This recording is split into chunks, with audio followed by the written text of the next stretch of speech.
What a day. Not financial advice. I'm sharing my personal journey.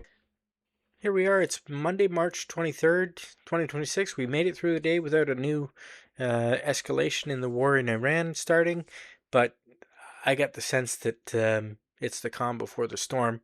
Hope I'm wrong. Here's what I did to take advantage of the situation to the best of my ability today, and the reason why I'm up $1,625 to end the day at $167,058. Let's get into it. To start, I made a few trades today. It was kind of a busy morning to get started. I've been doing the wash, rinse, repeat thing with the respect to selling covered calls and then buying them back. You may recall that on Friday I bought back a number of covered calls. I sold them again that day. This time I rolled out to May 15th because April's coming up and that's not too long. So I'm trying to go close to 45 days on the options. So I sold a covered call for Google, a covered call for AST SpaceMobile, and a covered call for Rocket Lab.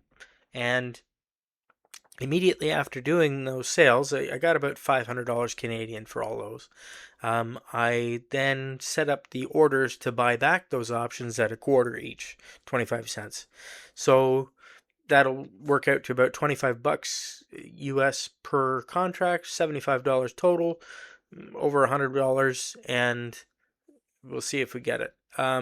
With the premiums, I deposited that money or bought the short-term Treasury ETFs with the money so that the money's safe and I can use it to buy back the options if things look like it's getting out of hand and I don't want to get my shares called away.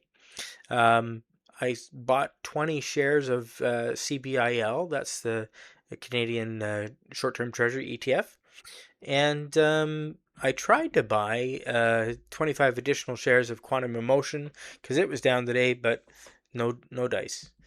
The things that really took knocked the crap out of my portfolio today and prevented it from doing better were Quantum Emotion, AST SpaceMobile, and Compass Pathways, the leap I have for them. It's a $5 call.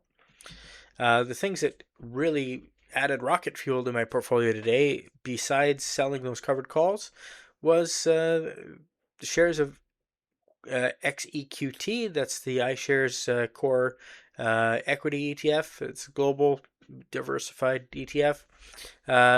My leaps for Nvidia, the $160 call expiring in January 2027, and the $170 call expiring in January 2028. Both of those were up, and you can see the rest. And yeah, it looked like it was going to be a pretty red day to start. I wake up at 4. I don't know why, but when I wake up, I look at what's going on in the world and, Bloomberg, Al Jazeera, various news sources, and try and get a sense of where my day is going to go with respect to the portfolio. And I found that, this morning we were looking at a potential strike on power infrastructure in Iran, and here we are. It turns out that that's not what's going to happen. Trump has decided to postpone that by 5 days to give time for talks. According to Iran, there have been no talks, so I believe it's just a ruse to delay the inevitable. Because this will be the third time that they've started negotiations and then done a sneak attack if that's what they intend on doing. So I wouldn't put that past them. Of course, I'm not a fan of the administration, so I'm prepared to be wrong and eat my words, but I just don't see it unless he's looking for an off ramp and a way to get out of this conflict, which is really expensive for the Americans. I don't know, but it was one of those days. It looked like it was going to be red, ended up green. Who knew? Hey, I'll take it. It's a win. So up over $1,600 today, and thought it was going to be a day in the red. Worked out okay. Hope you had a good one. Look forward to talking to you in the comments and finding out how you're doing. And please let me know. Thanks for watching. I'll talk to you again tomorrow. Not financial advice. I'm sharing my personal journey.